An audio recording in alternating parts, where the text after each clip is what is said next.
Action Show.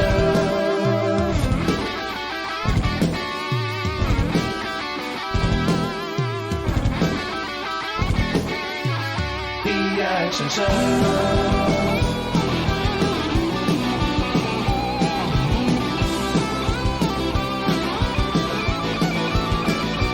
Action Show.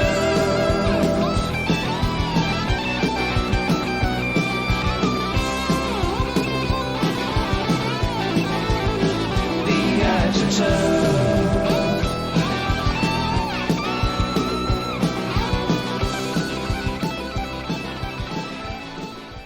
Welcome to The Action Shelf. The podcast celebrates the glory of B action movies.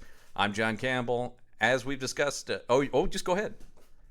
And I am Mike Gorgone. Yes, as we said on the last couple episodes, Listman's taking a brief sabbatical from the show due to on doctor's orders. They said too many action movies have stressed him out too much. It's true. I can totally understand where he's coming from. What you put him through on this show, John, is unconscionable. You act like he didn't also come up with this show with me, you know. John, you've abused our friend for too long. He needs a break. The man I'm here. I've got his back. Yeah. He's currently at an institution right now, just shaking and going, Steven Seagal, Steven Seagal. I would too, to be honest. Yeah, that's true. Well, lucky for you, Gorgone, Steven Seagal is not in the movie that you're... Because, of course, yes, Mike Gorgone's filling in for Listman this week. As you will Hello, everybody. As we talked about last week, we're going to have a revolving panel of hosts. So Gorgone will pop in from time to time to talk about, movies, quote-unquote. I would say this is a quote-unquote This is a movie. This week. I swear, Gorgone, I tried to give you what I thought might be a good movie. I really did. Because on paper, just looking, most of what I have when we do these movies is, and I've never seen these movies for the most part either. So I'm not subjecting people to anything I'm not subjecting myself to without the same knowledge. But based on this poster, this cast, I went, okay, this one could be all right. And I think this is a quote-unquote movie with quote-unquote themes about quote-unquote stuff. Here's an interesting thing we talk about on this show a lot is I don't know if these are worse because, like, this movie has goals. This movie thinks it's smart. And that might be more upsetting to me than the just overtly dumb ones. When the Lovecraft reference became a plot point, I went, okay, I think this movie is trying to be way too smart for its own good. I swear I didn't know about that when I asked you to do it, although, that... I was watching it last night going like, oh my God, Gorgone is retroactively perfect for this. I kind of chose you for this one because you and I used to both be obsessed with Law & Order SVU. We were huge SVU fans, and we love Chris Meloni. 100%, yeah. This movie, we should probably say what the movie is. Right. It's 2016's Marauders. Yeah, starring Christopher Meloni of Law & Order SVU fame. Yeah. That was because SVU felt like the show, well, it was popular because it was the edgiest one, right? Oh, yeah. Like, it was the show that dealt with sexual assault and rape crime, so it was always the one that felt the most, taboo in terms of the crimes that they were covering, without getting too explicit and horrifying. It was still NBC. It was also the show that specifically because it was also the show where, like, character work mattered the most. Like, Benson and Stabler were real characters. Unlike the detectives on sort of classic Law & Order who were pretty interchangeable. The fact that they were the main characters for so long as opposed to Law & Order where it just kept cycling through people. There was something about that. And two exceptional actors. And Stabler, and to, I think, a lesser extent, Detective Benson, but Stabler especially, like, has an arc over the course of that show. Oh, yeah. So much so that he continued into his own sequel series. Exactly.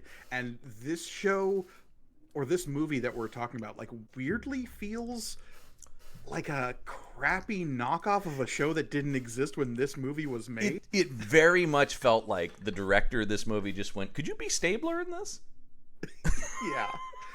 but like a more intense extreme Stabler, which is Yeah. sort of what we're getting in the newer like Including Law and Order show. Law and Order Organized Crime, which I love, including Yeah. that show starting with the murder of his wife.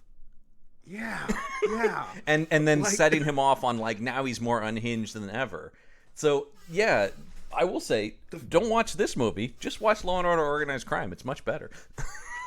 But like that is a show that wouldn't premiere until like 5 years after this Yeah, movie got yeah. made, which makes the timeline very odd. Because this is that weird time when he's off of Law and Order and he's doing movies, and he had a couple shows. Once again, like a couple of people in this movie, you're like, Chris Meloni, what are you doing this? Well, his career's kind of in a weird place at this moment. And we'll also talk about the fact that Dave Bautista's in this movie at kind of the only time they could get him for this.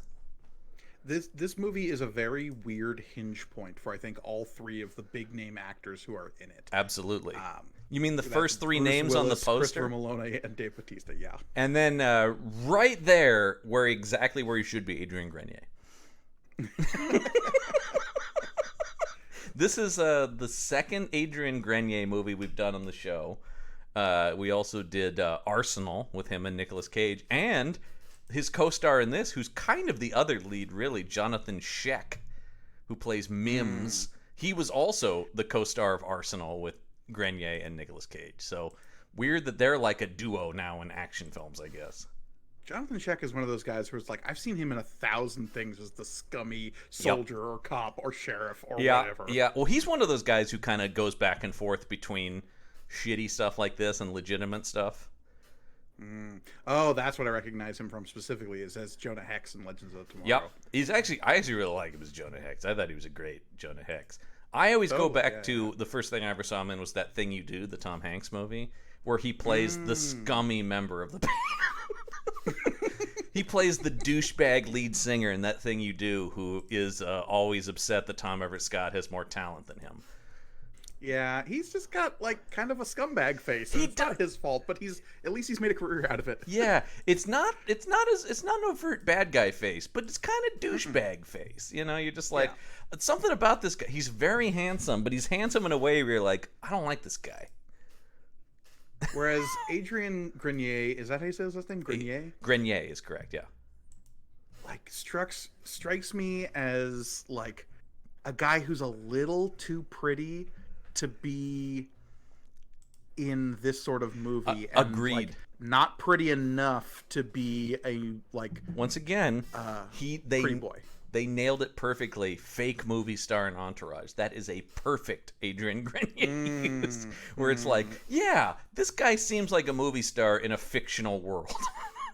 Not a real life movie star, but if you're telling me he's a movie star in this alternate Hollywood, sure. And I will say that is a big problem I have with this movie, is he is horribly miscast in this thing. He's not necessarily a bad actor, I'm not saying that, but the second they show Adrian Grenier and they're like, this guy was a badass special forces ranger, I'm like, no, he wasn't. This guy's never seen a day of combat in his life.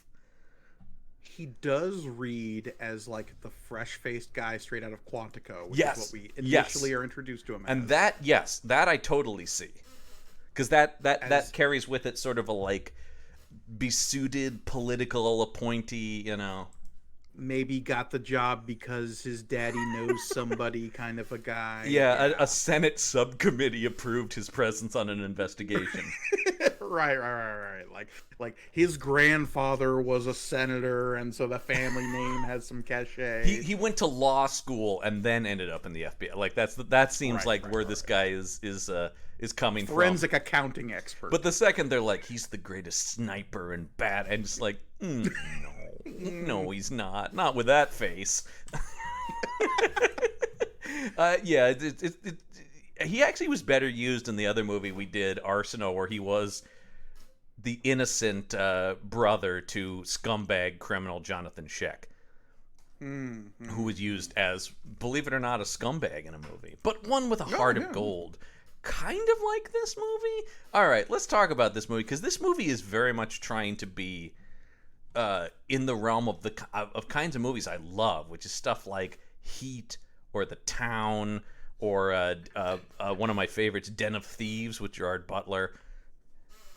This movie wants so bad to be Heat or The Town, but also like have quote unquote something to say, and that's where this movie falls on its face. Absolutely falls on its face, because for maybe the first, I don't know, 15, 20 minutes, I went, oh, this is not bad. This is I just thought like, oh, this is kind of a lower budget like The Town, and that's fine, you know. Because I actually thought the opening robbery was kind of compelling. I thought it was kind of an interesting thing. Because the movie opens up with this bank robbery where all the instructions are being said by this like Bluetooth speaker where they've recorded all the like get down. Alexa is telling everyone to get their head down. But like, as somebody who watches a lot of heist movies, I went, "Ooh, I haven't seen that before. That's kind of an interesting thing." And you can tell that the robbers are all professionals because they're moving with military efficiency. Yeah, they've all got scary Kevlar masks on. that's where they're very much ripping off The Town and Heat with the tactical masks, right? Like in Heat they have the tactical like hockey mask things, and in The Town they have the skull masks. Here they just have put them together into one mask. Yeah, pretty much. Yeah, but yeah. So and we have no context for this, and the first thing we see is this fucking bank manager's chest explode with this shotgun blast. I laughed so hard when he goes flying back 15 feet through 2 sets of doors. 2 sets of doors. I did too. I was like, good Lord. I will actually say though, before, just because it's trying to be one of these movies, the first note I wrote down is crime font. That the opening titles are in crime font, which is that like chippy kind of like brick or rock formation. I mean, it's Law and Order. It's very much as exactly, and it's just like crime font. Yeah.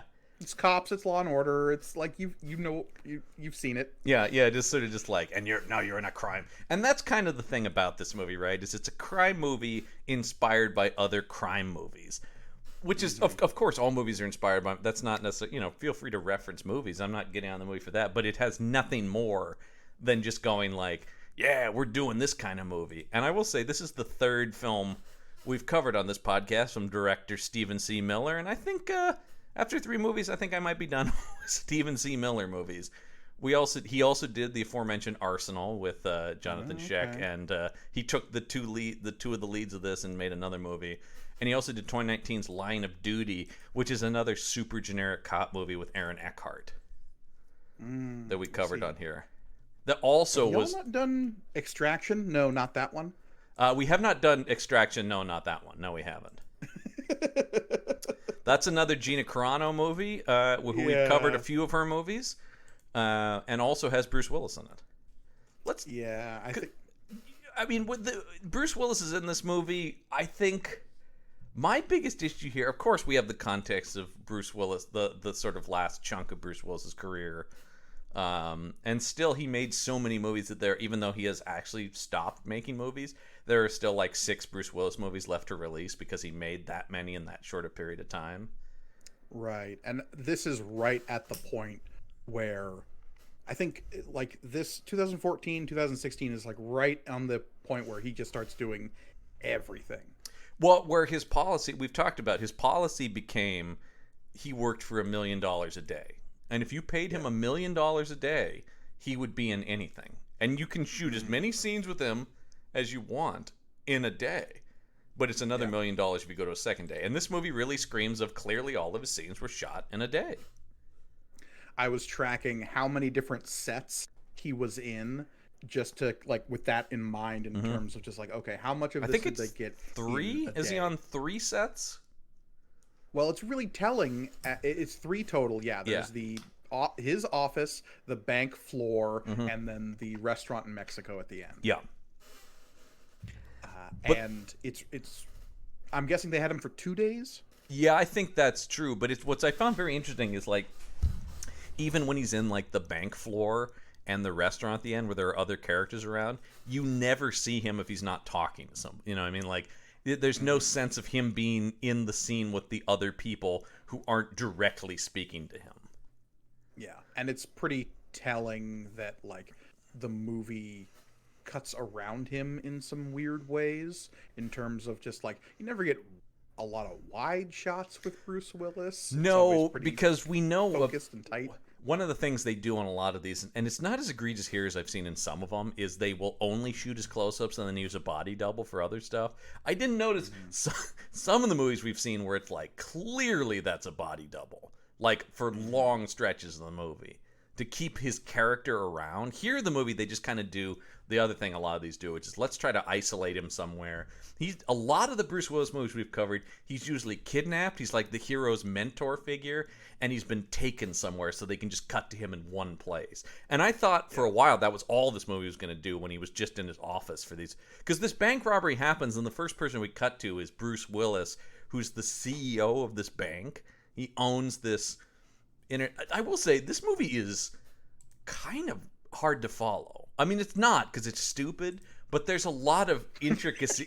Well, you know what I mean, though? Like, it's convoluted, I would say, is the thing. It wants to be complex. It wants to be The Wire in an hour and 47 minutes. Yes, it really does. It really wants to be... like I said, clearly the makers of this movie watch a lot of good crime stuff, and they understand the base pieces that go into like a complex urban crime drama, but they figured out number one, they really have nothing to say beyond greed is bad, right? And some people should be willing to sacrifice themselves to kill the bigwigs who are otherwise untouchable. Right. Great. Which is only mildly problematic. Well, I will say, when we get to the end of this movie, I was like, wait a minute, I don't understand why people are doing what they're doing right now. I, on paper, understand. The movie doesn't sell it well, I'll put it that way.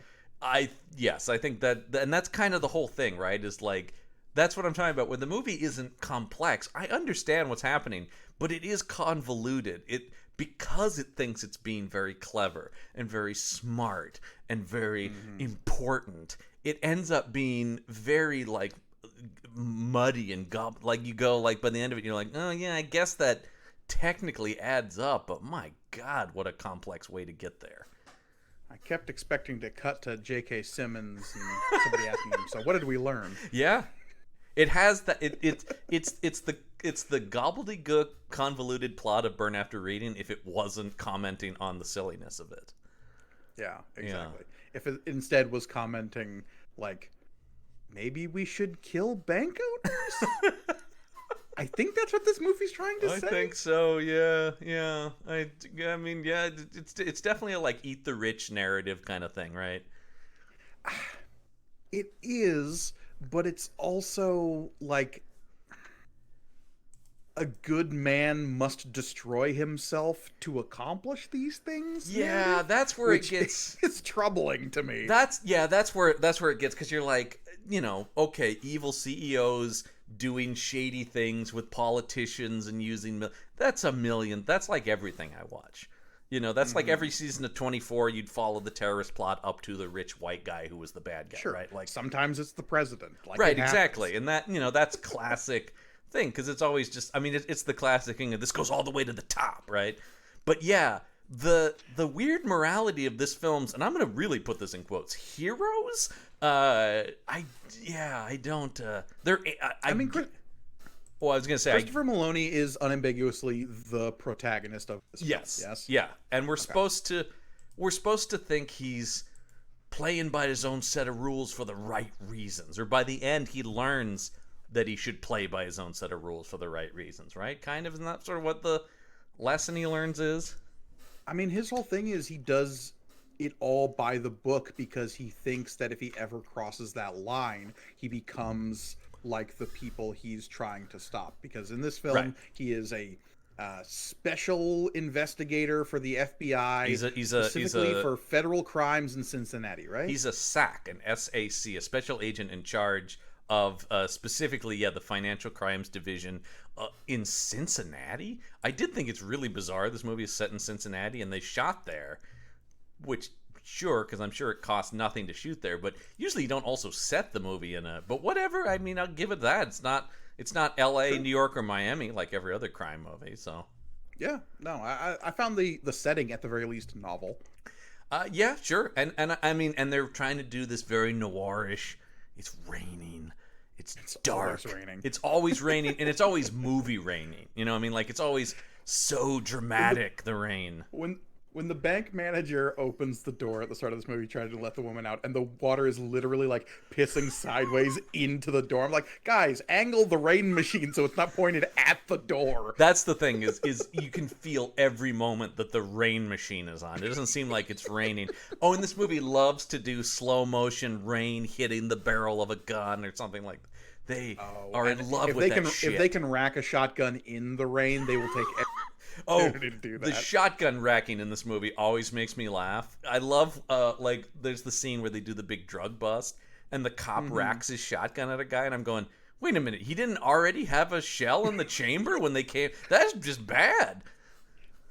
People don't understand what the racking of a shotgun actually does. No, films. it's one of my favorite subtle jokes that I remember laughing at in the theater of Hot Fuzz that I don't think is just that every time they're running around with guns, you just constantly hear there's always the sound of a gun racking. Yeah, because it looks cool, it sounds cool, but I've always wanted to see somebody rack a shotgun in a movie and a shell just eject and be like, wait, what? Okay. Whoops. Yeah, you're just emptying the gun, you idiot. So yes, Bruce Willis, and the only big kind of Bruce Willis moment is he gets this thing about there's a spider on the outside of my window. Oh, see, he has this monologue right after the bank gets robbed. Yeah, and he is monologuing to a bunch of investors in the bank, I guess. Oh, this movie couldn't give a shit about how business works. Just business bad. But yeah, business bad, but like, okay, he's making what is clearly a supervillain speech to these people about how he is the spider, and if you fall into his web, he will take you to the top of the building. It's a very muddy like speech. Yeah, but it's kind of the only like thing the script gives Bruce Willis, where it's like, okay, Bruce, here's your acting moment. And Bruce, even checked out, we've talked about this, even checked out Bruce Willis has a base level of watchability, right? Like there's sort of a thing where you go like, he is, I think my biggest issue with Bruce Willis in this, beyond of course he's checked out, once again, where illness begins and just boredom with shitty material, and you know, who knows where that the line between those is. But this is such a bad use of Bruce Willis. Like, there's nothing about this. This is a lot of these movies do this. Is just like, hey, we can get Bruce Willis. There's no thought of, is this a good use of what he offers as a film actor? No, it's just, we can put Bruce Willis on the poster. That is where the thought of behind this character begins and ends. Because if I'm a Bruce Willis fan, which I am, I love Bruce Willis. Particularly like in the 90s, that you couldn't touch this guy. He was the best. Fifth Element is one of my favorite films. Agreed. I fucking love Fifth Element, 12 Monkeys. Bruce Willis' sci-fi alone has done some amazing stuff. Looper is a masterpiece. I know you and I have issues about the time travel in that, but it's a great movie. I'll not bring that baggage to this show, John, I promise. Unless you make me. Yeah, well, we'll have to have you on for a time travel movie at some point. Just bring me on for Time Cop. I'll be so happy. I do love Time Cop. That I think we've talked about. If we ever did a live show, Time Cop would be one of the movies we for sure would want to do. The thing about if I'm a Bruce Willis fan who's going like, oh sweet, I want to rent this movie with Bruce Willis, and then I see this and I go, oh, he's not doing any of the Bruce Willis stuff I like to see him do. He never cracks wise. He doesn't get in on any of the action really. The closest he gets is being shuffled away from gunfire. That's what I mean. It's such a weird use of him because we've seen him in other movies on this podcast where he'll still, even if he has a smaller part, he'll still be like a badass general or something like that. And you're like, okay, well, that's a use of his personality at the very least. Here, it's just like, I don't really read Bruce Willis as these big businessman from Jersey going like, yeah, banks. So the draw, I guess, would be that like, okay, Bruce Willis is ultimately one of the villains of this piece, right? And the draw would be like, okay, Christopher Meloni goes head to head with Bruce Willis. There's something interesting about that, but the way they go head to head is it's like repartee battle of like cat and mouse and Yeah. like spider and fly kind of a thing.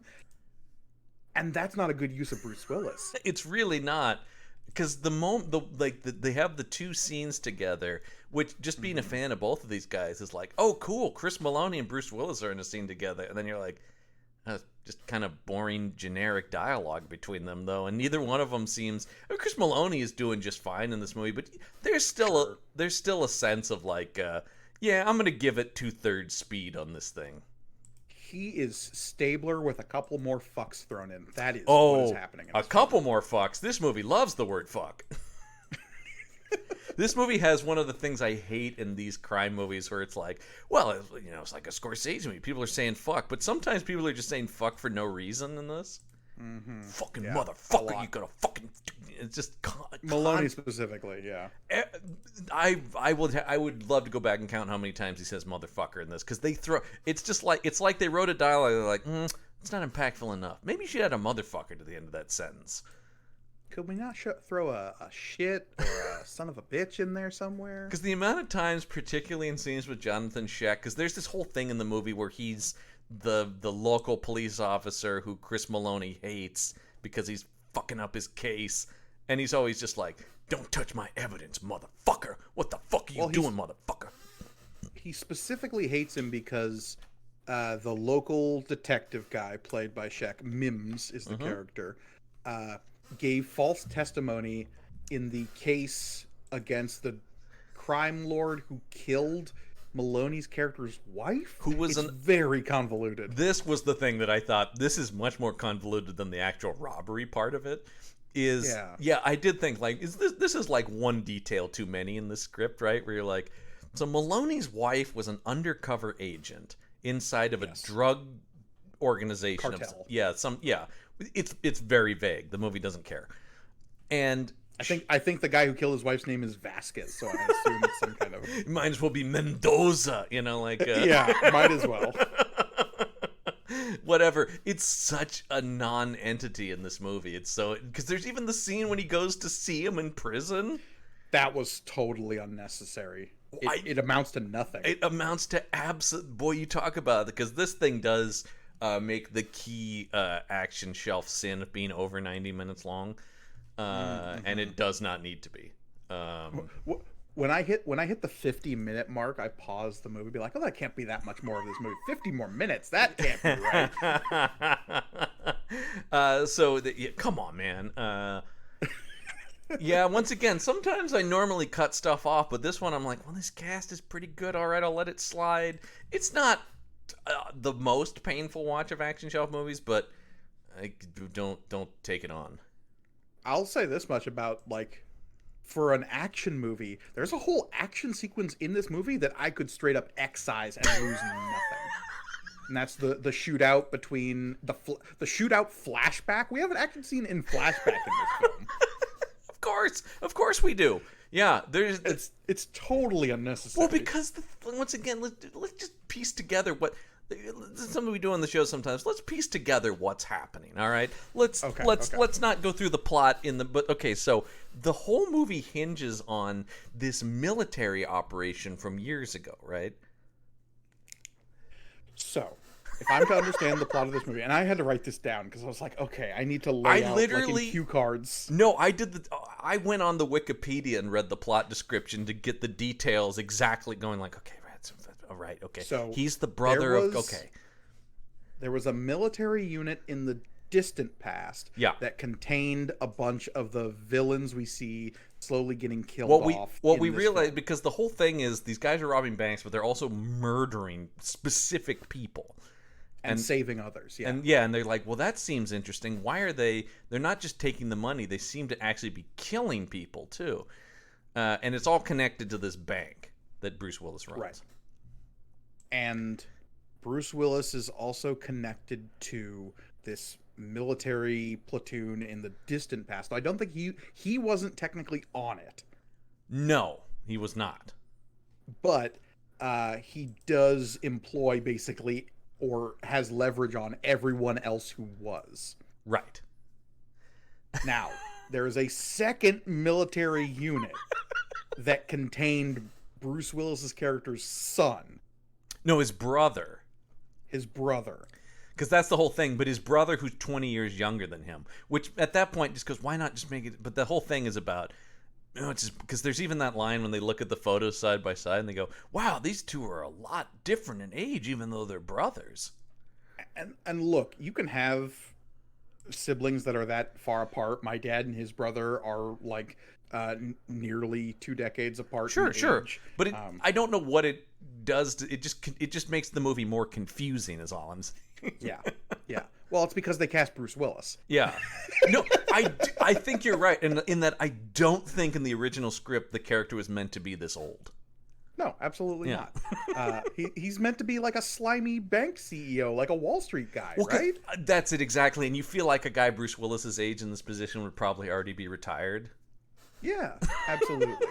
No, I feel like the plot of this film, like based on the script that it originally possessed, probably got way more complicated once we had to include Bruce Willis as this particular character. Yeah, indeed. Yeah, for sure. Okay, so second military unit contains Bruce Willis's character, whose character's name is Hubert. Yeah, Hubert. Which Bruce Willis has a Hubert. Yep, Hubert. And they say it a lot. This is one of those movies that says character names a ton. Like, how many times do they say Mims? How many times do they say Hubert? But yet, I can't tell you the name of the main characters. It's Christopher Meloni and Dave Bautista, and they apparently play Montgomery and Stockwell. That doesn't even sound familiar to me, and I just watched this movie last night. Oh, and by the way, I mean, we forgot to mention Lydia Hall, because she's barely in the movie. She's just there to deliver exposition. Oh my God. In a stilted way fashion. What an absolutely nothing character. But once again, it almost feels like they're just like, well, we should have a woman FBI agent in there. Should she be a character? Nope. No, she must only deliver exposition when the plot calls. You could absolutely combine her and Dave Bautista's character into one character, and the movie would be more efficient for it. But then Dave Bautista's character wouldn't make jokes about not being gay or boobs. Oh my God, that scene when Grenier talks about he's been talking to a reporter, he goes, the one with the big tits. Okay, we'll get into Bautista in this movie, but I want to finish rounding off the plot. Oh yeah, sorry, the convoluted plot of what's happening. So yes, there was this second military unit, and Bruce Willis's brother is kidnapped. Yes. Except he wasn't kidnapped. The second military unit was basically tricked into killing Bruce Willis's brother and a bunch of other American people as a way of stopping Bruce Willis's brother from inheriting the money bank. From the bank that Bruce Willis's family owns. Right. So this way he maintained complete control of the bank by basically manipulating an Army Ranger unit into murdering his brother in what was supposed to be a rescue mission. Right. Or what the unit was told was a rescue mission. Right. So it is then this huge conspiracy is spun up to make it look like this unit went rogue, kidnapped all of these Americans, killed them all, and then the unit was wiped out under the orders of this first military unit that is controlled by all the people that Bruce Willis has manipulation powers over. Correct. Because of connections he has to a senator, right? Because he has blackmail documents that a senator is gay? Yeah. Which even in 2016 feels super dated. And there's kind of a, brief mention of that.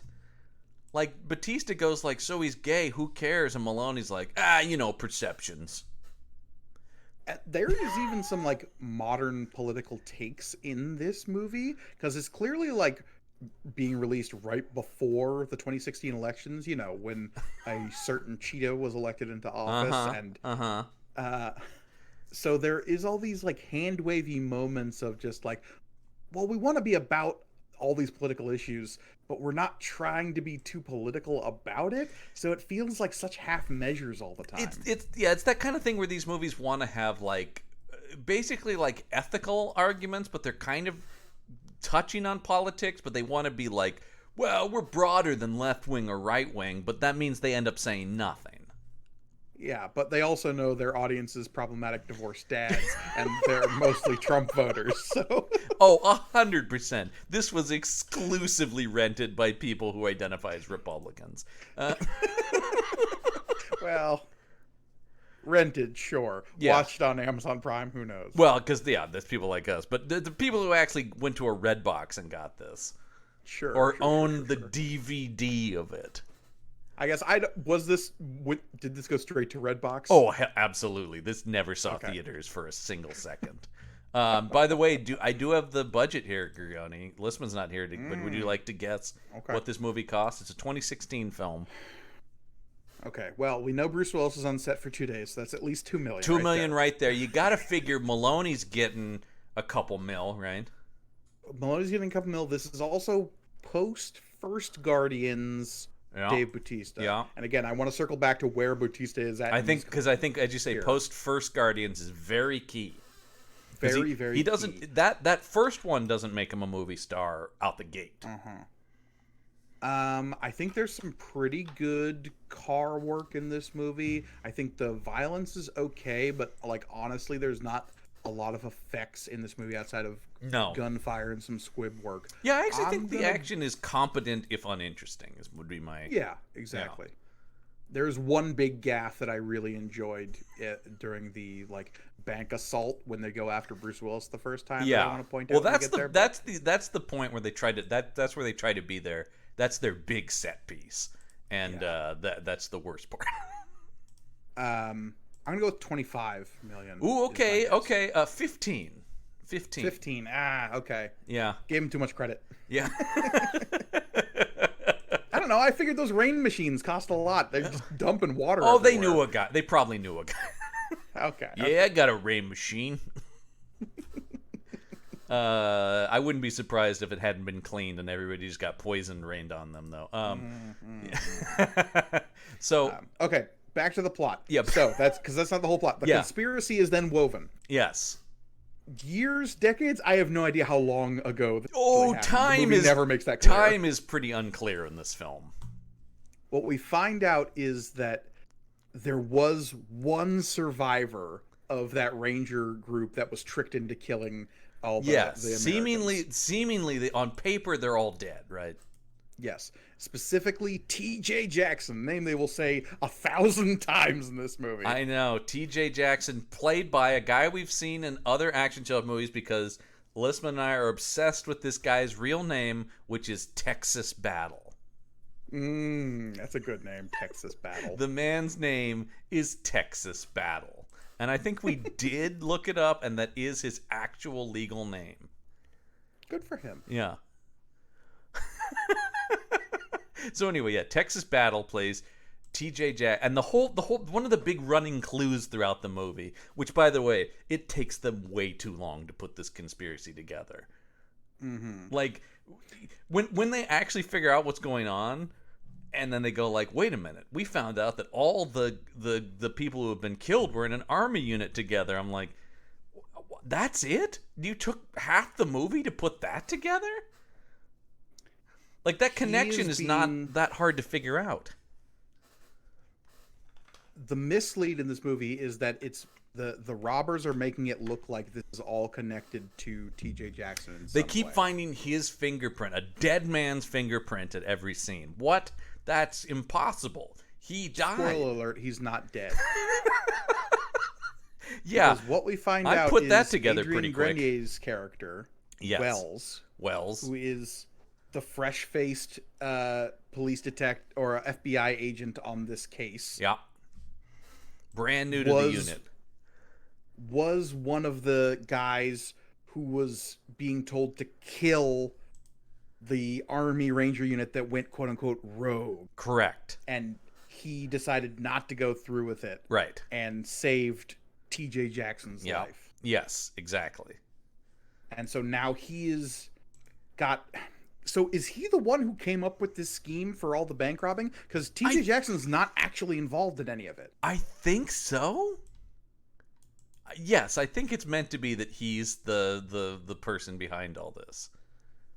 So is his whole thing to try to make TJ's brother, the Patsy? Is that his play here? I guess so, yeah. Because otherwise, why create even a vaguest impression of his connection?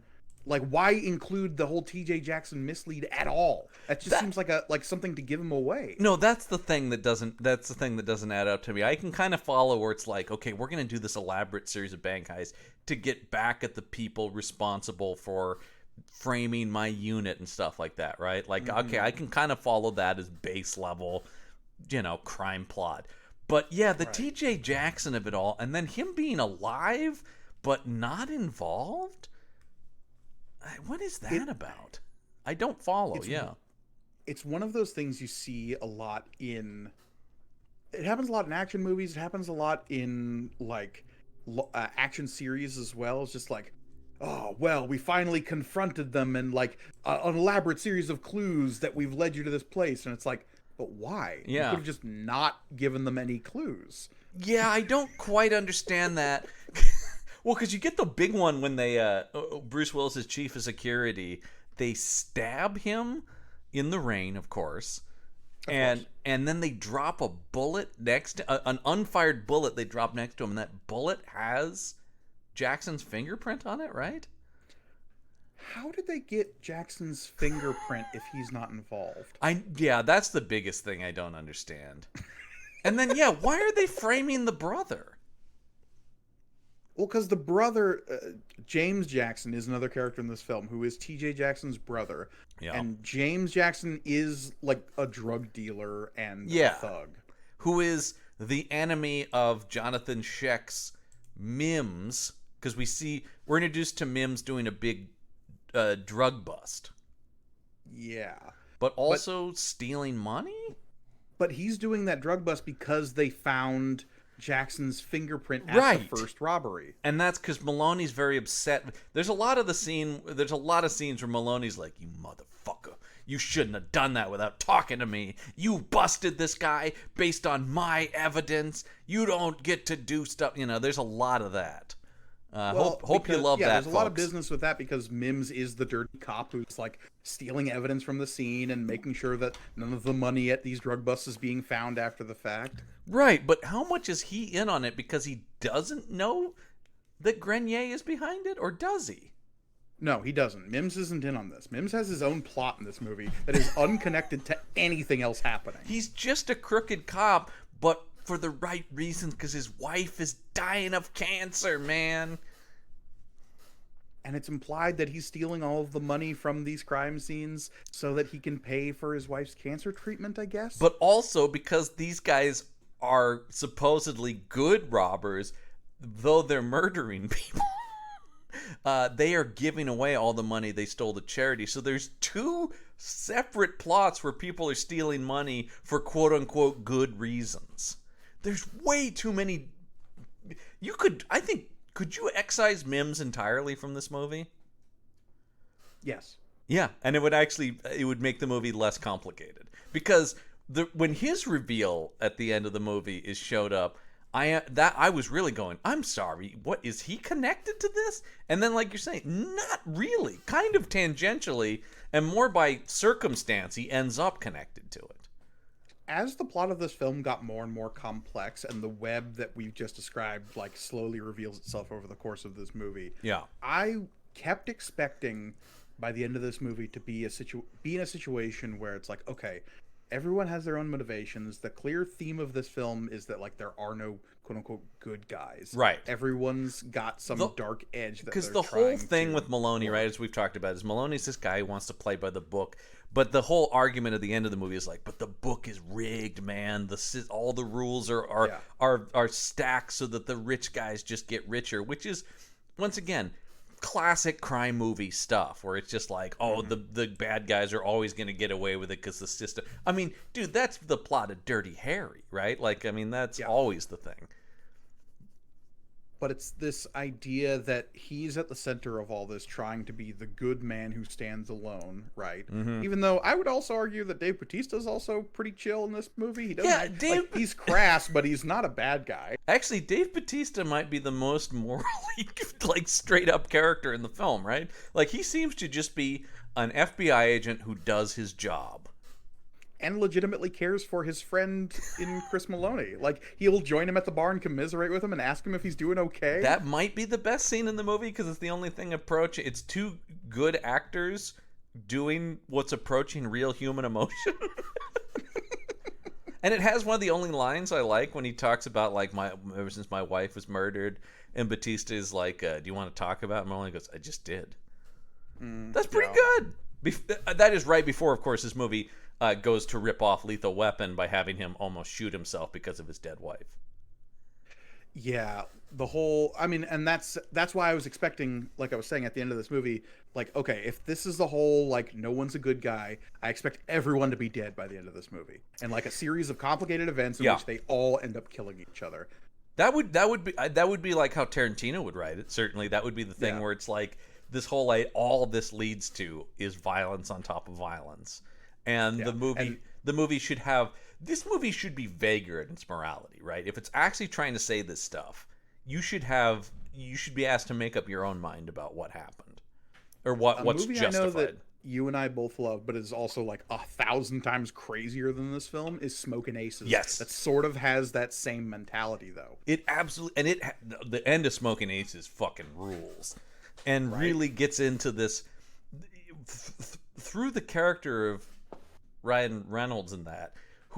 That's kind of the problem here, is making Grenier the mastermind actually makes it very hard to make their point then, because the whole point of that movie is you have this guy who is new to the force, or new-ish, right? He's a young agent who really believes in justice and stuff like that, and through the course of that movie comes to realize that this whole thing has been this web of corruption, and it's all just, the FBI is in bed with, spoilers for Smoking Aces, I guess, but go watch that movie. It's great. Go watch that movie. It's fantastic. I love that movie. But yeah, he learns this whole thing, and so he sort of ends up in this kind of like, well, then I'll just have to, like, fuck the whole system, right? And you have that great ending with and Andy Garcia. Go watch Smoking Aces. It's awesome. But yeah, that sort of ending where it's like, all right, if the whole system's broken, then all I have is my own morality, right? Like, is sort of the thing. Yeah. At the end of the movie. And at the end of the movie, it's this dark ending where we kind of don't know what's going to become of the situation. And and it's asking you, the audience, like, do you agree with Ryan Reynolds? But it's not really. Here the movie is going like, yeah, no, Adrian Grenier, he's pretty right on, right? You're like, he's not, though. To the point where, like, the movie has this single good man in Meloni's character saying, I need to sacrifice myself at the altar of the compromised morals that Grenier has, like, made this whole scheme around. Despite the fact he also points out, like, hey, whatever justification, like, innocent people got killed in your plan.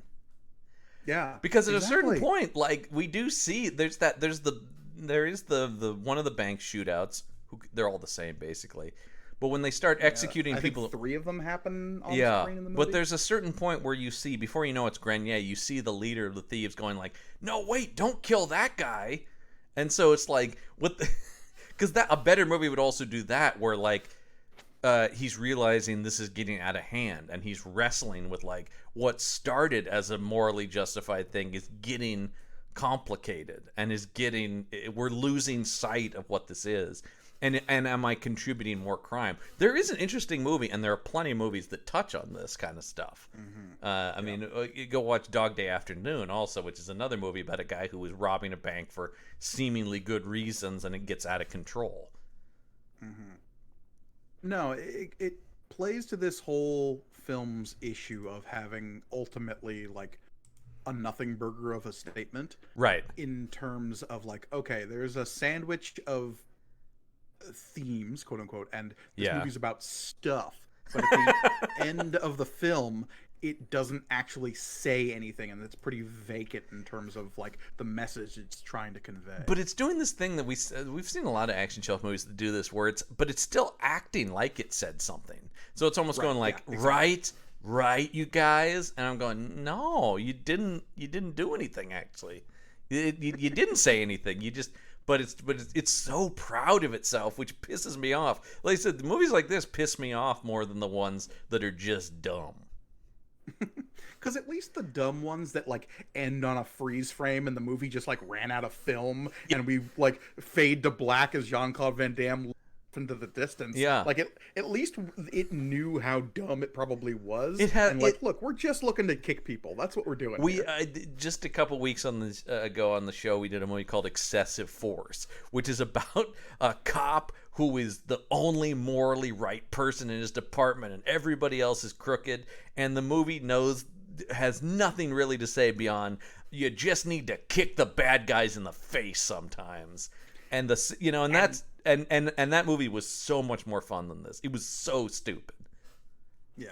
And again, maybe this movie could have stuck the landing if they like really leaned into the morally gray tangle that they're trying to set up here and really end on like that. No, there are no good guys. There are no bad guys. There is only the choices we make. And right. Maybe they could have stuck that landing. I mean, that's something this movie ends on kind of a triumphant note, I think. Well, so the movie we should say the movie tries to. Yeah, because the movie ends with Bruce Willis. I do love Adrian Grenier trying to shoot down a helicopter with his Sig Sauer. That really made me laugh. I also loved when Bautista gets onto the roof and is like, are you fucking crazy? What if you succeeded? We're in downtown Cincinnati. You're going to kill hundreds when that helicopter falls out of the sky onto a city street. Aren't you out of your fucking mind? Once again, adding to Dave Bautista might be the only competent law enforcement agent in this movie. Yeah. So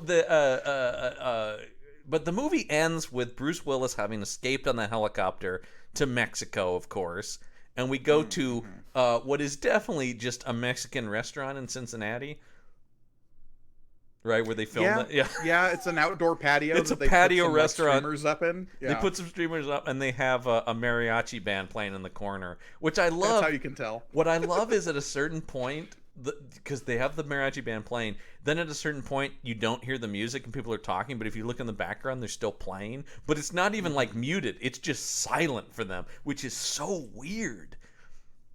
I expect if I ever went back and like frame by frame that I would see the mariachi player's fingers like 6 inches off of the actual instruments. Which is how you shoot stuff, but generally you lay a little bit of sound in to make it seem like there's an, atmosphere to things. That is always my problem in these movies is the sound design often is like too clear, where you're like, there's no environment here. That's bad sound design. It's like the dialogue is very clear because they're in it sounds like they're just in a recording studio. Design is the clear word there, John, yes. that you're missing the point. That is the like, I don't think there's any design to this. No, it's just, I think literally it's just like, can we hear them? Good. Yeah. Should there be a sound effect here? Yes. How should it like be mixed in with the others? Don't worry about that. Yeah, and there's no sense of layering and leveling, and yet I'm sure people got paid to do that job, and they were just like, whatever. Maybe. That's always a dead giveaway on these, no matter how polished they may look. Sound is usually what gives it away. But so anyway, they're at this thing, and Grenier. Well, we actually don't know Bruce Willis is there. The reveal that Bruce Willis is there made me laugh. Because it's just a hard cut to Meloni walking up to a table. Yeah, because so he's in Mexico. We see Grenier has escaped to Mexico, and Meloni has followed him. And this is pretty classic, like cop versus thief, like, haha, you thought you got away, but I tracked you down kind of ending. Mm-hmm. It's actually kind of similar to the end of the Gerard Butler movie, Den of Thieves, which, once again, go watch that. Much better heist movie. But so I thought, like, okay, here's the thing where it's like, you thought you got away with it, but I figured it out. But no, you don't know. And Meloni's like, yeah, man, whatever. They have their conversation about morality. The movie thinks it's being smart. And then he just walks over to it, like, 3 tables over, and there's Bruce Willis. I'm like, wait, they're in the same fucking restaurant? How did Bruce Willis not look right and see the conversation between Meloni and Grenier? It's right there, and they're talking about him. Yeah. And so Meloni goes over, and then he and Bruce Willis have an exchange that's very similar to the exchange they had earlier in the movie about, like, oh, you think you're going to get away with all this stuff. And then Meloni just takes a steak knife and puts it in Bruce Willis's heart. Oh, but not before saying a vaguely biblical phrase about sparing...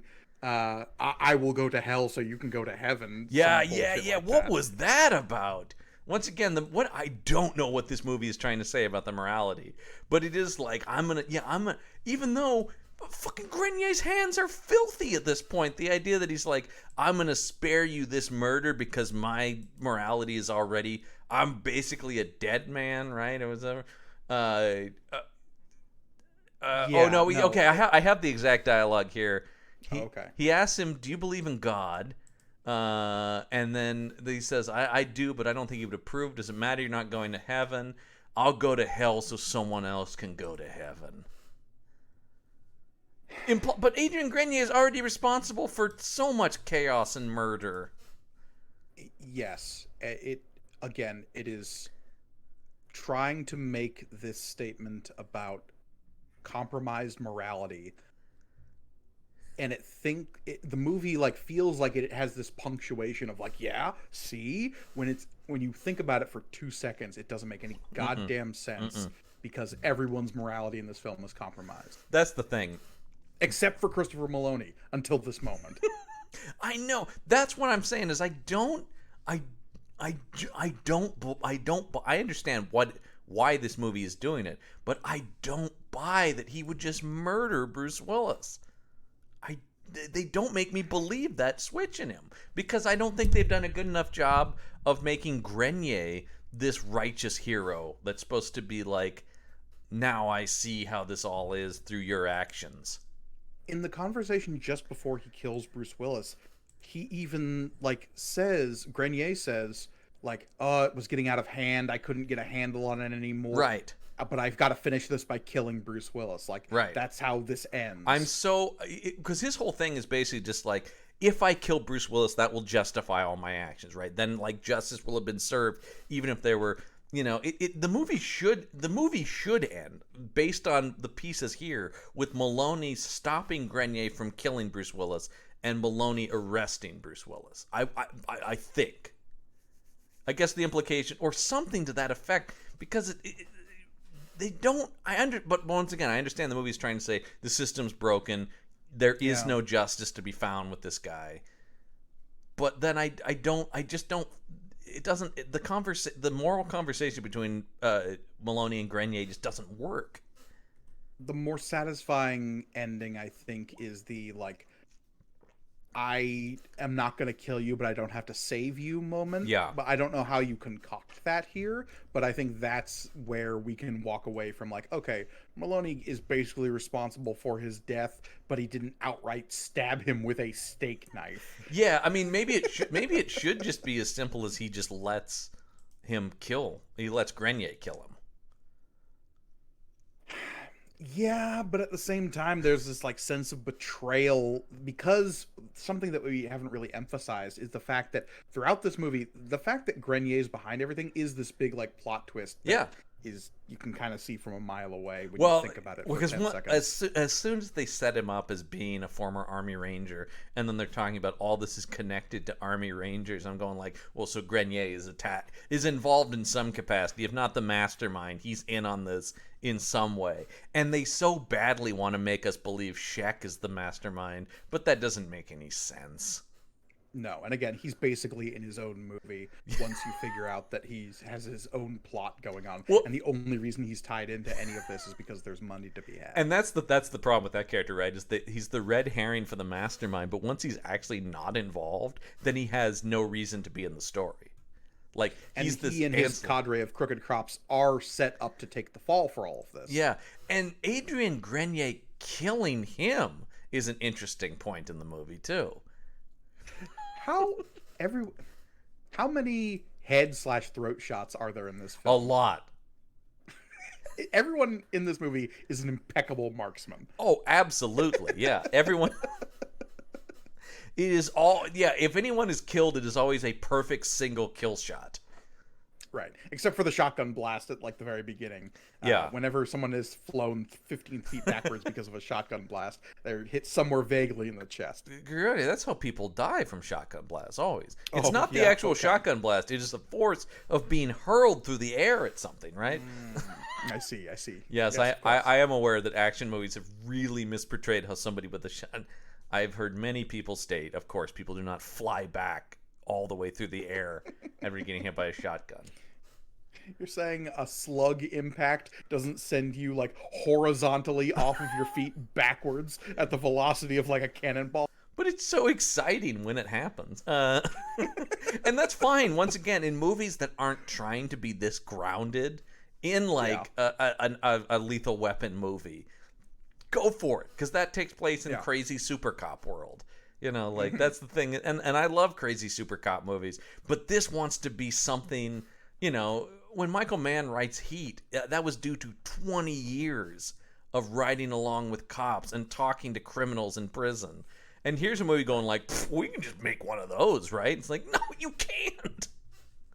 I mean, you can, but you better put the work in, man, because certainly Michael Mann did.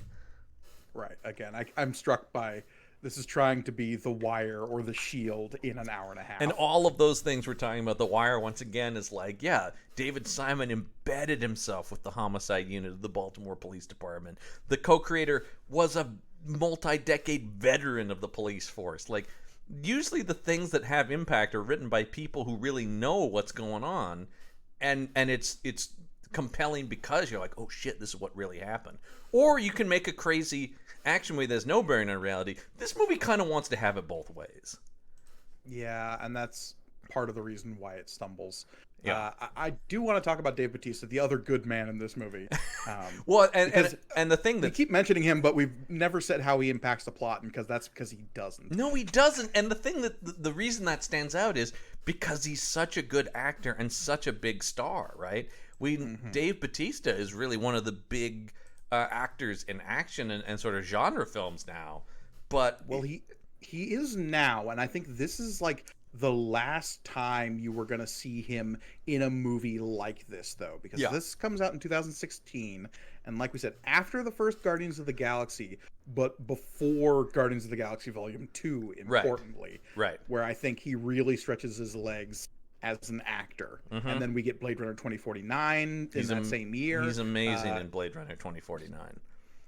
Yeah, and just from there we get into the Dave Bautista we know and love today, through a lot of different films. I loved him in Dune. I think he was great in that most recent episode of C. I highly recommend a movie people should check out called Hotel Artemis that I don't think got enough attention. I really enjoyed that movie a lot, and he's great in that. I loved him in Army of the Dead. I thought he was really good in Glass Onion. He fucking is so good in Glass Onion. Glass Onion's so good. Yeah, he's great in that. Yeah, this was kind of like right after he was coming out of a lot of his WWE stuff. The big thing he does between Guardians Volume 1 and 2, but like the next big thing is he's the henchman in Spectre, but that's still kind of, even though that's a big movie, he's still kind of using him. He has no lines in the movie. He's just this lumbering figure who throws James Bond around. And he's great in it, and he's got the cool thing where he's got the blades on his fingers and he stabs people's eyes out, and that's all very cool. But that's still telling you this image of him as just, you're casting him for his size and his imposing nature. It's still kind of diminishing that he actually has real skills as an actor. Right, which is why I think we get all of the dumb guy jokes from him in this movie. Yeah. Because the character is written as this bruiser and kind of like baby man child. Large adult son is definitely the vibe I get from Dave Bautista's character in this movie. Oh, one more recommendation. You know what's pretty good? Stuber. I actually really enjoyed Stuber. I know Stuber has its fans. I have not seen it. I do love both Kumail and... it is... I don't think it's any surprise that I love it because it's very much a throwback to the 1980s mismatched partners, 48 hours kind of movie, right? Yeah. There is a Rush Hour or something. I am always, that is a real soft spot for me. I'm a real sucker for these two couldn't be more different, but they might just save the day. It also has Iko Uwais, who we're huge fans of on this show, who's one of the best martial artists. He plays the bad guy in that. Also, a small role from Karen Gillan in that movie. Oh, fun. Yeah. But yeah, Batista is this movie so wasted And he's actually pretty good with this nothing part. What the thing about it is, as we're talking about, is like he is very charismatic and a good actor. So whenever he's in it, I want more of him because I just like the guy. And I wish if it was more of a two-hander with him and Meloni, this movie would be certainly much better. I mean, Grenier. Yeah. I can't really blame Grenier. I mean, I don't think he's a particularly good actor. But also I don't know who could play. I don't know how you play this character, because it's all everything we see up to the reveal is basically a front. Yeah, I mean, this is gonna sound really dumb. The closest thing I can equate it to is the kind of like everyman hero character Grant Ward in the first season of Agents of S.H.I.E.L.D. Yeah. Before they had the Hydra turn. And he was played boring, and that was on purpose until that reveal could happen. Certainly, that benefits from being a show, though, right? Yeah, but like that's the idea with this character, right? Is like he's meant to be this like G.I. Joe perfect Boy Scout character, and that's a front for the guy who's organizing bank robberies. But the problem, once again, is he's actually not in it enough for you to get more than a sketch of him as that. So there's too many characters. That's what I'm talking about. Like the Dave Bautista and Lydia Hull character could be collapsed. Get Shaq out of there. There's just too much going. This movie is really ambitious in that way that you're talking about, like The Wire, where it's like, or Heat, or these movies or shows that have like it's all these pieces connected to the crime at the center of it. But the problem is this movie, you're just like, what? And like, and then the complex... John, we're forgetting that one of the most important characters in the movie is the city of Cincinnati. Well, of course. It's really another character in the movie. Well, how about Tara Holt, who plays the news reporter who's got a little part of this movie that Grenier is feeding information so that because there's this whole other thing about, since the robbers are giving money to charities, like, we're supposed to think the public is kind of on their side. But because the movie can't show any crowds or anything, we never get a good feel for that, because this movie can't be the sprawling urban epic it wants to be. Right, but you and I both complained about a movie that like legitimately tried to do that in Joker, right? Yeah. In which you had a person go viral in the 1980s. Don't worry about it. Oh God, that movie's so bad. But no, and they even name checked the Boondock Saints at one point, which I thought was right. But that movie does, I think, much more successfully do what this thing, where it's like, oh, the public is going.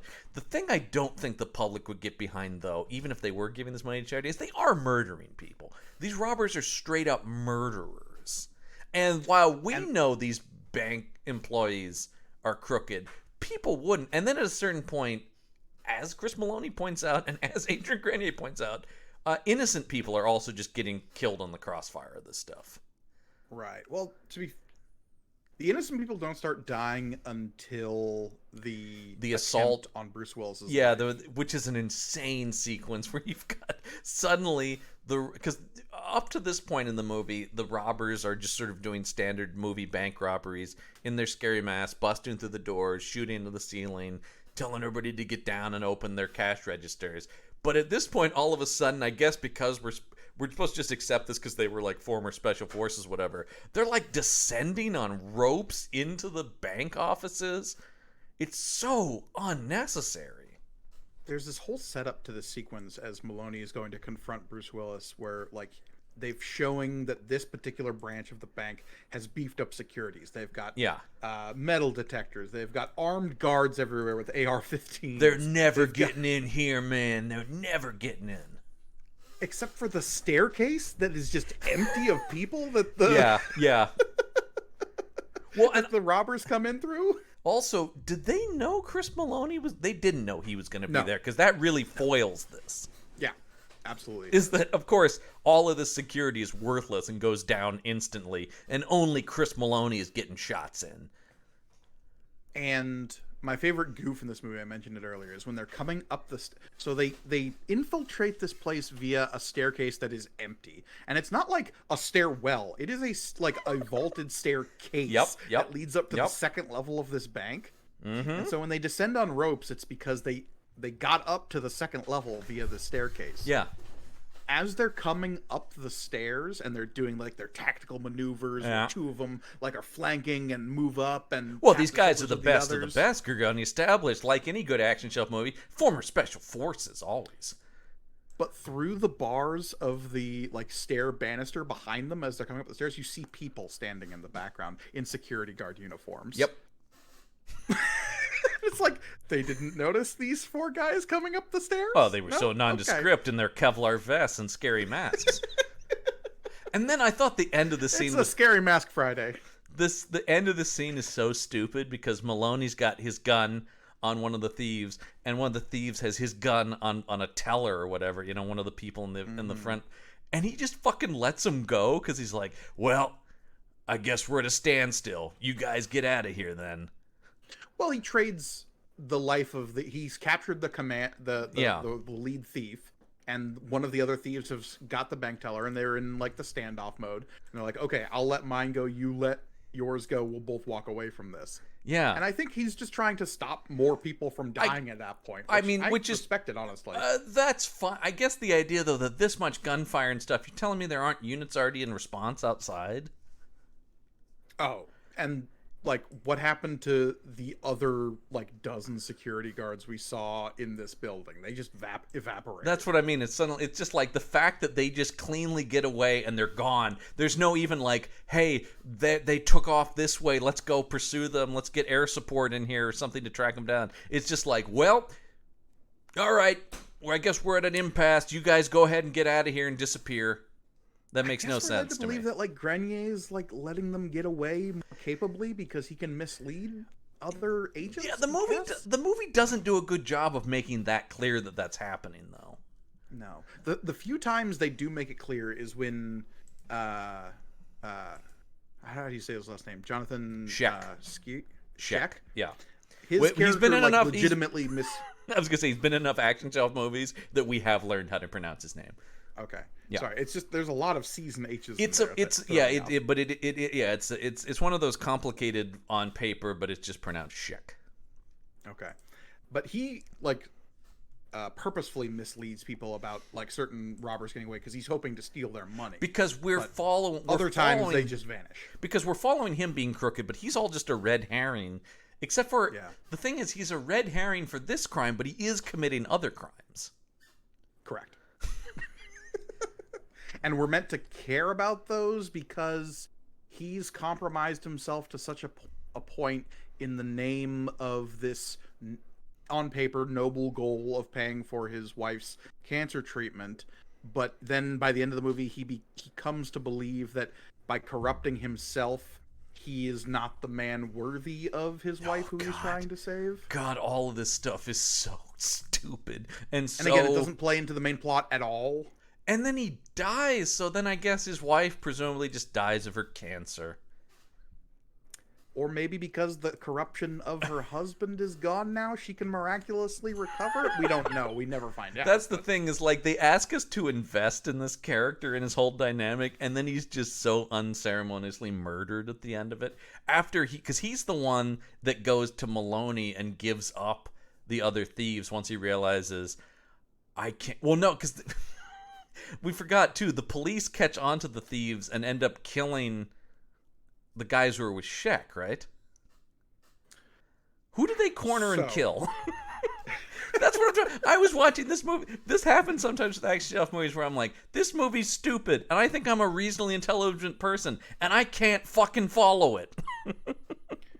They kill one of the robbers during the assault to kill Bruce Willis. Yes. After that, Grenier sets up Mims and his crooked cops to take the fall for everything because everything's spiraling out of control. They just want to cut their losses and run. Right. How they do that is by tricking Mims and his men into going to a place where they think the robbers are holed up by using TJ Jackson as just like, we saw him go here. They give Mims the bad information to go to a place. Correct. Then Grenier tells the other cops, like, hey, the robbers are going to this place, right, knowing that Mims and his crooked cops are going to be there. Right. with some of the dirty money. Yes. That is when the other cops roll up on the dirty cops. One of the dirty cops decides to go down swinging and suicides by cop. And suicides by cop, once again, with a perfectly placed headshot by one cop. Just right between the eyes, Yeah. perfectly digitally appears on his head. Which is not at all how police would shoot a suspect who turns a gun on. There's a reason you hear about guys getting shot like 15 times, right? If they pull a gun on a cop. It's just like, boom, gun, you're done. The reason Mims isn't there is because he has suddenly had his dramatic change of heart. Because he goes to, and that's when Meloni's like, you come in now? Don't you know? Your guys are already fucking dead. Mm-hmm. Yeah. And at that point, God, this is so convoluted. They find out that Bruce Willis's character is loading up a bunch of money. He's going to try to skip town. Yeah, yes. They're also just now putting together all the clues to suddenly now look into the background of their brand new FBI agent, which... So did Grenier specifically get assigned to this unit to try to mislead against the robbery? And how could or is that a coincidence? How could he do that? He's a rookie FBI. You have no say, unless he does have some political connections. Like how? Unless he's not actually an FBI agent. Well, what I love is it's only That's here. Even more insane. What I love about this is all of a sudden Melanie goes, wait a minute, get me Grenier's file. And they bring it in, and he flips to the page. He goes, "Wait a minute! He was in the same unit as all the guys who have been. Oh my God! It was just. Well, he was in country at the same time as T.J. Jackson. That's it exactly, and that's the thing where it's. But it's a quick. Hold on! If we just look through this guy's file, there it is. Oh my God! It was there the whole time. That's what I'm talking about. It takes way too. The clues aren't that complicated, and it takes way too long for these cops to figure out all this stuff. Which also, when Meloni is first introducing Grenier at the beginning of the movie, he's going down like, oh, he's Quantico graduate. He is like Army Special Forces. So he's read his file. And then it's like, wait a minute. This scene's almost just like, wait a minute. I seem to recall there being something in his file that might connect him to all the crimes. Oh, I've had the clues the whole time. I hate stuff. Silly Billy. I hate stuff like this where that makes Meloni seem incompetent. Yeah. So exactly. the whole movie. Oh, guys, it's a bad movie. Don't watch Marauders. It's one of those bad movies that, like, in the moment you don't realize how bad it is until you like sit down and start to dissect it like we are here. Yes. That's one of those things. This is kind of confusing, but I watched it last night going like, oh, okay, because it is reasonably competent. These actors are good. And when you have actors like Chris Meloni or Dave Bautista, Bruce Willis, they're good enough that you can kind of just let the movie kind of washes over you and you're like, oh, okay, well, they're pretty compelling. And then you start to go, wait a minute, what did he say? That's stupid. Why is he doing and like I said, I am frustrated by like, there's like a piece of a good movie here if decent screenwriters got a hold of it. And it has sort of that like Maltese Falcon thing where it's like there are plot threads here that don't actually go anywhere. So what was the point of having them? And in something like a noir, that is on purpose and done with intent a lot of the time. It's all noir is all character and theme. That's above all. So you kind of don't care. It's only upon reflection you go like, oh, but the experience was worth it. Here we're looking back and going, that doesn't make sense, and now the movie doesn't make sense. Like that sort of thing. And now the character I'm supposed to be following just got dumber. Yeah, that's what I mean. That's the thing is you shouldn't look back at something like Big Sleep or Chinatown and stuff like that. Those are more like, wow, yeah, but like the journey, we're really focused on this character. I think that's a big problem in this movie is Meloni is the protagonist, except for so much of the movie then is like just scenes with Grenier and Scheck. So if we were just following the emotional arc of Chris Meloni, then some of the stuff you'd be like, well, it really is his story and we followed him. So even if some of the details get lost, but it wants to be clever, but it doesn't want to do the work. That's kind of my thing about this. Anyway, absolutely. That's Marauders. We had problems.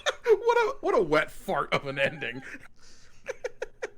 Kind of like the movie. I mean, Yeah, this is a weird movie for a lot of these people. I think it is a strange artifact of like Bruce Willis right at the time when he like is checking out and This just trying is to do as right many in the as middle possible. of that transition. Batista before his rise to stardom. I think it's Meloni before he realized he's like happier on TV than trying to make himself into an action star. Yeah. Also, Maloney in this movie in no way takes advantage of it. Very exceptionally good comedic actor. If those who have seen Wet Hot American Summer.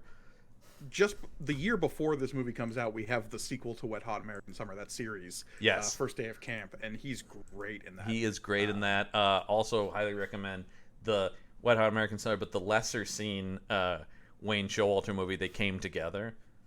Oh, I love They Came Together. It's that, such deconstructionist take on romantic comedy, rom-coms. and Maloney is so fucking funny in that. Yes. I did, and this is just an anecdote to make people like Chris Meloni more. But I heard David Wayne talk about, are there actors who take this stuff really serious? He goes, oh yeah, Maloney is super intense about comedy. Like it's not, he's not having fun. He's really like beating himself up to be brilliant in his comedic performance. I'm like, that makes sense to me. I think he's really funny as Commissioner Gordon on the Harley Quinn TV show. Yeah. And actually, I think he's one of the best parts of Man of Steel, whatever issues people may have with it. I actually think he's very good in it. And I like that show Happy that got canceled that was based on the Grant Morrison comic. Very weird show. Yeah, that was a weird show. But weird show based on a weird comic, but kind of a great use of his bizarre set of skills. I just think this material, you didn't need somebody as good as him in this. I think that's always the thing that gets me, and particularly Willis. Willis is so wasted in this thing, even more so than some of the other stuff I've seen him be wasted in. All right, well we had some problems with the movie and found it confusing, but some other people kind of enjoyed it. So, as always, I've sifted through the IMDb reviews to find the most misguided opinion about this movie. And I think... I'm just going to guess right now. Okay. Is it somebody saying that this movie is really intelligent and they appreciated like what it had to say about modern political issues? I don't know if they go that far, but I will. Definitely that they don't get, because I will say almost all of the positive reviews for this are coming from the opinion of, why are people dragging on this movie? What are they? Why so many low reviews? So here's the one I pulled, and I think they don't quite go that far, but here we go. It's this comes to us from IMDb user. It's either Jan or Jan Manuel 2, and the second. Not to be confused with Jan Manuel the original. This is the sequel. No. So the title of the review is, I gave it 2 extra stars because of the ridiculous low reviews. And literally, this is the first sentence of the review, almost responding to the episode we just recorded. It wasn't convoluted. Period. You had to be able to pay attention and appreciate an intelligent script. People now seem to give high reviews to a bunch of explosions. Period. I love the cast, the dialogue, and the plot. The bank robberies were frightening. This guy would be shitting his pants if he saw Heat, if he thought this was frightening bank robberies. It kept us riveted throughout. I'd love to see more movies like this. We get sick of movies that go on for entire seasons and don't even seem to know where they're going. It's nice to find good standalone movies. Christopher Meloni... Movies that go on for seasons? Yep. Christopher Meloni and Dave Bautista were outstanding. Bautista provided some comic relief. 10 out of 10 stars. But they really thought it was an 8 out of 10, but they gave it the extra 2 because other people were shitting on it. Okay, as of right now, the IMDb rating for this movie is 5.5. I'd go so far as to maybe even give it, honestly, myself. Like, I think if you just want something to be on for an hour and a half with a vaguely like crime and action, I will say, beef in the background, grading on the curve of action shelf, not bad. This is really actually a pretty decent enough. The actors are good. It's fairly well shot. I actually thought the cinematography was not bad. Once again, considering this is a low-budget film, it looks a lot better than the shit we normally watch on here. So sure, yeah. And again, for $15 million, I think it looks great. It has a Metacritic score of 42, which is crazy good for an action shelf movie, by the way. And like a lot of the major critic reviews were kind of stuff we were saying where it's like, this doesn't really work, but these actors are pretty good, But yeah, well, somebody else saw it though. It's been a while since we've heard from this man. It's time once again for Do I Dare Hope? the winning opinion. Hooray! Yes, as we said on the show that I'm due to the way Amazon works, we're only doing winning movies if he's actually reviewed the movie we're talking about. So that means we get to, but I think that makes each review more special when we do get to hear from him.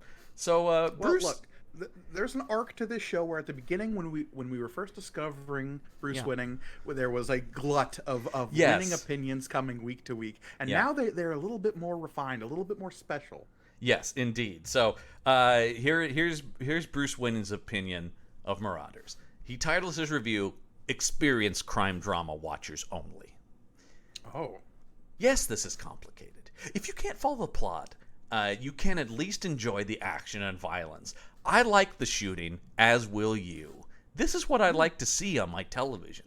I got this out of my recommendations list. I can now use the recommendations associated with this movie, or continue to use the primary recommendations row.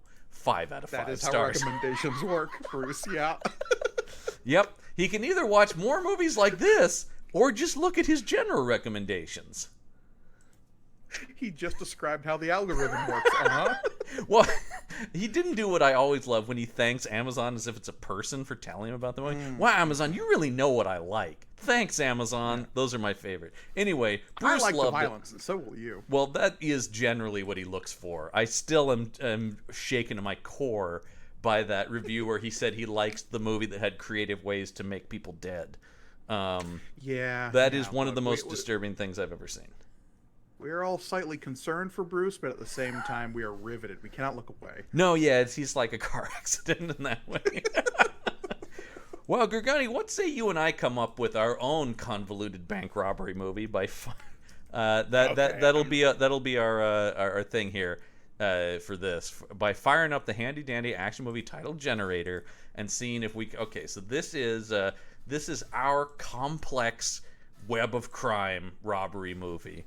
And the movie now is this Marauders 2 in the vein that like it's called Marauders 2, but it really has nothing to do with much the like original? exactly like a lot of the straight to video stuff. So this is Marauders 2 with none of the cast characters or but sort of the themes maybe.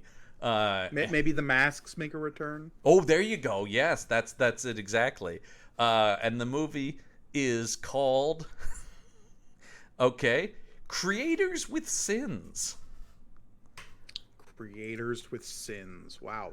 Very apt. Okay. Yeah, so, I mean the lead of this movie is Mariska Hargitay, right? Oh, yes, of course, with an SVU. Yes. And she is specifically going after big businessman Eric Roberts. Yes, of course. Yeah. Eric Roberts needs to be in every one of these films. That's the rule this so season. Eric on the Roberts show. is only in 3 scenes in the Yes, course, yeah. He worked for a day on this and ate a lot of the craft service though. I'm telling you, man, that's why he does these movies. Free lunches. Free food, yeah, why not? I don't. Should we be concerned that Eric Roberts might be in like grave like nutritional danger now that the SAG strike is ongoing? Yeah, Jesus Christ! I didn't even think about that. The SAG strike is going to hit the hardest on Eric Roberts, man. He's got literally nothing else to do. Well, I guess he can keep making his cameos. Okay. Well, at least that's okay. Yeah. So long as he knows how a grocery store works, that's what I'm mostly concerned Well, about. I don't know. Yeah, he's so like, I don't understand why when I wake up in the mornings, they're not just a tray of food for me to munch on. My God. I need a long table full of various foods. Yeah, come on. So Mariska Hargitay is playing.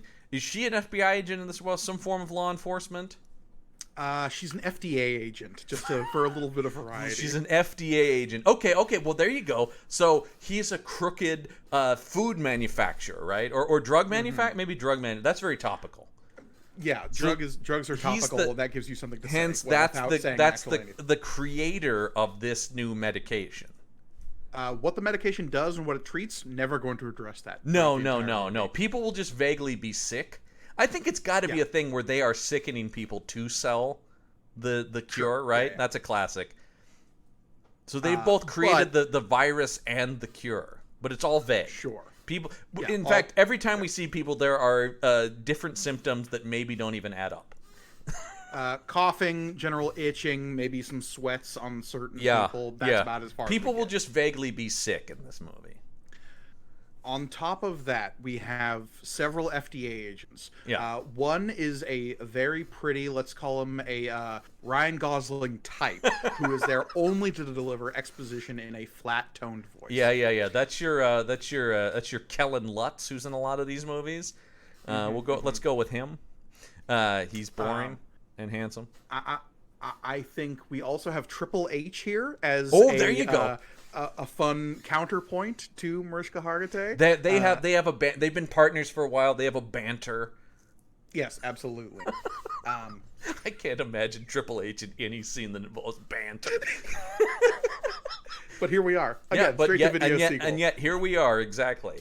I think the main plot of this film focuses around a series of outbreaks that are happening all over the country, aka Toronto. No matter what, every scene will be shot in Toronto. Correct. no matter where, but there'll be it'll be this like country trotting movie with the titles that are like Arkansas or whatever, that kind of thing. Yeah. But it's all just Toronto. It'll just be Toronto locations with maybe some B-roll footage of like Boston. Maybe. If we can even get that. And so there are a series of outbreaks, and they're trying to piece together what is the root cause of this, and this larger medical company coming in after each of these outbreaks and helping suppress the illness that is rising. Yes. So it's this like corporate conspiracy thriller about this team of FDA agents going around the different parts of Toronto trying to quash this national emergency, while at the same time each of these outbreaks is being used as a cover for large zoo outbreaks, because an animal rights organization it doesn't have anything to do with the plot is using these as an opportunity to destroy local zoos. There you go. That'll seem like it's connected, but then by the end of the movie you'll be like, wait, what did that have to do with anything? And the red herring, of course, is that Triple H is married to an animal rights activist. And again, she is not involved with that. What's happening? But the whole movie, she'll act suspicious through the whole movie and have mysterious phone calls, but none of that will have anything to do with what's actually happening. No, that has to do with her pregnancy, which, if they're not careful, this disease might terminate. So we can have yet another really poorly tasted thing that a lot of people have to deal with, the way that Marauders 1 dealt with cancer. Yeah. Oh my God. Boy, oh boy, I do get tired of the cancer trope in movies where it's just like, she's got cancer. Having my stepmom passed away due to cancer makes all of those scenes that treat it just like so hand wavy so much more enraging. Well, and it's such a there's such a shorthand for the image. She's got the bald head with the scarf, and they did the gray pallor and the dark around her eyes, right? And you're like, okay, yeah. Cancer patient, got it. Yeah, no. But again, our sequel is dealing with possible termination of a pregnancy. Yeah. That's also topical. Very topical. There. Again, what this movie has to say about that? Nothing. Oh no, nothing. It'll just deal in it to get emotional sympathy. Well, there you go. That's Marauders 2: Sins of the Creators. Well, Gorgone, we'll be back soonish. You'll be back next month, actually, because we are doing Sci-Fi September. It's a revolving door, and I'm always in those turnstiles. You are. Can't get out. But I only come around every once in a while. But our poor friend Reed Morris is on next week to talk about a movie, I'm not kidding, that does have Mariska Hargitay in it. Whoa, okay, I did not know that when I pitched my thing. I actually didn't either when I put this together. We just inadvertently have this is a 1991 film, though, so we're talking baby Mariska Hargitay in it, basically. This is Power Rangers the movie era Mariska Hargitay. Yeah, when she got replaced. Such a weird story. Because an actress got cast, then that woman got replaced by Mariska Hargitay, and then they went back to the original actress. Isn't that the thing? It's something Mariska weird like Hargitay was cast in the movie, in the original Power Rangers movie, as their like person they go to get super duper powers. They're from weirdly the super sexy person too for a kids movie. They filmed the whole thing with her. Yep. And then some producer's girlfriend got cast in the role, and they redid all of it. It's so weird, and the woman's not very good. Mariska Hargitay would have been better. Like, that's the thing. There are pictures of her you can find. Look up, just type in Mariska Hargitay Power Rangers. You'll find them online. She's in the costume. Yeah. Anyway, she's in this movie, which is called The Perfect Weapon. This is she the perfect weapon? No, Jeff Speakman is making his first appearance on the Action Shelf. B-movie martial arts sensation Jeff Speakman is the perfect weapon. He's getting backed up by some real legends though. Both Mako and James Hong are in it. Whoa! I love to see those two team up. And Rufio's in it. From Hook. Rufio. Wow. Wait, when did this movie come out? 1991.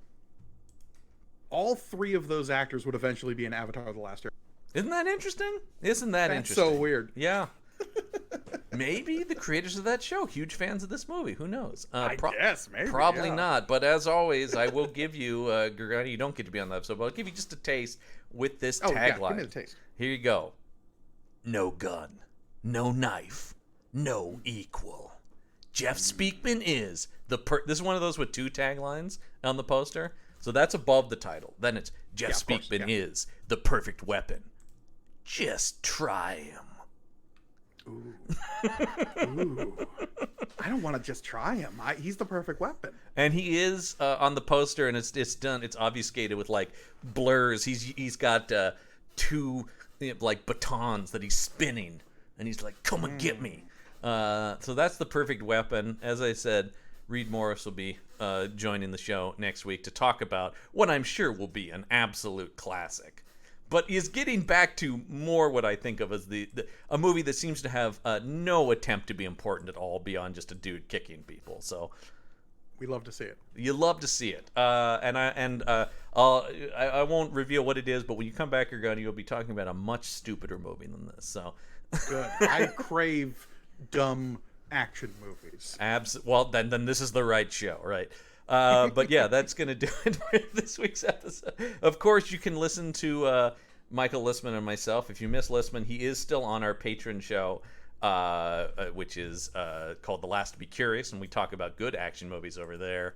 We're just wrapping up our Mission Impossible series, so check that out over on our Patreon page, which is patreon.podbean.com/punchup.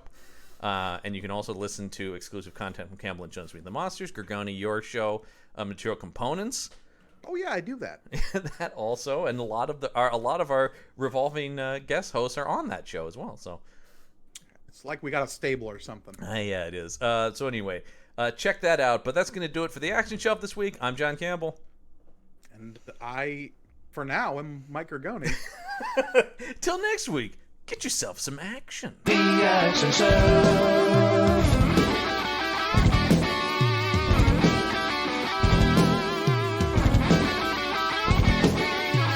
The Action Shelf.